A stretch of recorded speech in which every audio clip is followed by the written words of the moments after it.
wannan ke cewa wai idan mace tana haila a gidansu ba a yi mata aure ba wai tana daukan zunubi kuma duk zunubin ana kasa musu ita da iyayenta. Wannan ba magana ce ta malanta ba, magana ce kawai ta jahilci. Laifinta ne dan ta yi jinin haila, ba shekarunta ne kai ta yi ba. Laifinta ne dan bata yi aure ba, ai bata samu mijin bane ba, da ta samu da ta yi. Laha kasancewar mace tana zaune a gida har ta kai shekarun balaga bata yi aure ba, ma'ana tana jinin haila, wannan baya nuna cewa akwai wani zunubi akan ta ko akwai zunubi akan iyayenta. Amma zunubi zai zo ne idan aka ce mace ta kai shekarun aure kuma ta samu mijin da yake son ta, amma iyaye saboda kwaɗayin abin duniya sun hana, sun ce sai wani ya zo wanda ya fi wannan hali. To wannan sai zanto suna da laifi na sun jinkirta aure, ba wai suna da laifin ta yi jinin haila a gida ba. Ina fata an fahimta. Matar da ba ta haila kwata-kwata wai tana da wata daraja kenan ta musamman? Ban san wata aya ko hadisi da ya nuna cewa matar da ba ta haila tana da wata daraja ba.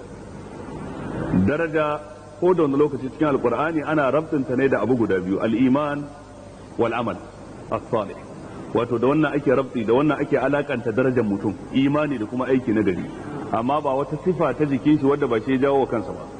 Kasancewar mace ba ta haila wannan ai ba ita ta jawo wa kanta ba. Ina fata an fahimta. Kasancewar tana yi kuma haka ba ita ta jawo wa kanta ba.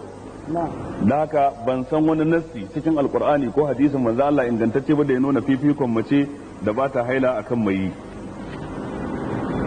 Hasali ma ni sai nake ganin kila wadda ba ta yi din ya kasance tana da tawaya idan mun kallo dan sanasoshin, domin idan ba ta haila ai ba za ta yi juna biyu ba, idan ba za ta yi juna biyu ba za ta haihu ba, idan ba ta haihu ba kuma ta yi hasara mai yawa, domin a cikin haihuwa akwai falala.